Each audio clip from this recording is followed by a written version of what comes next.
ప్రసంగి గ్రంథం 12వ అధ్యాయము. దుర్దినములు రాకముందే ఇప్పుడు వీటి యందు నాకు సంతోషము లేదని నీవు చెప్పు సంవత్సరములు రాకముందే, తేజస్సునకును సూర్యచంద్ర నక్షత్రములకును చీకటి కమ్మకముందే, వాన వెలసిన తర్వాత మేఘములు మరల రాకముందే, నీ బాల్య దినములందే నీ సృష్టికర్తను స్మరణకు తెచ్చుకొనుము. ఆ దినమున ఇంటి కావలివారు వణుకుదురు, బలిష్ఠులు వంగుదురు, విసురువారు కొద్దిమంది ఎగుట చేత పని చాలించుకొందురు. కిటికీలలో గుండా చూచువారు కానలేకుందురు. తిరగటి రాళ్ళు ధ్వని తగ్గిపోవును, వీధి తలుపులు మోయబడును, పిట్ట యొక్క కూతకు ఒకడు లేచును. సంగీతమును చేయు స్త్రీలు, నాదము చేయు వారందరూ నిశ్శబ్దంగా ఉంచబడుదురు.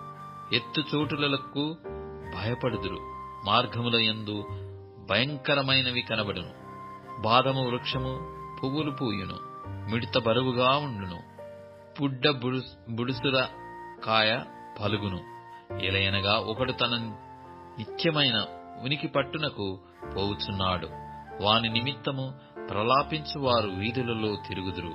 వెండి త్రాడు విడిపోవును, బంగారు గిన్నె పగిలిపోవును, ధార యొద్ద కుండ పగిలిపోవును, బావి యొద్ద చక్రము పడిపోవును. మన్నయినది వెనకటి వలనే మరల భూమికి చేరును. ఆత్మ దాని దయచేసిన దేవుని యొద్దకు మరలపోవును. సమస్తము వ్యర్థమని ప్రసంగి చెప్పుచున్నాడు. సమస్తము వ్యర్థము. ప్రసంగి జ్ఞాని అయ్యుండెను. అతడు జనులకు జ్ఞానము బోధించెను. అతడు ఆలోచించి సంగతులు పరిశీలించి అనేక సామెతలను అనుక్రమపరచెను. ప్రసంగి ఇంపైన మాటలు చెప్పుటకు పూనుకొనెను. సత్యమును గూర్చిన మాటలు యథార్థ భావముతో వ్రాయుటకు పూనుకొనెను. జ్ఞానులు చెప్పు మాటలు ములుకొలల వలెను చక్కగా కూర్చబడి బిగకొట్టబడిన మేకుల వలెను ఉన్నవి. అవి ఒక కాపరి వలన అంగీకరింపబడినట్టున్నవి. ఇదియుగాక నా కుమారుడా, హితోపదేశములు వినుము. పుస్తకములు అధికముగా రచింపబడును, దానికి అంతము లేదు. విస్తారముగా విద్యాభ్యాసము చేయుట దేహమునకు ఆయాసకరము. ఇదంతయు వినిన తర్వాత తేలిన ఫలితార్థమీదే.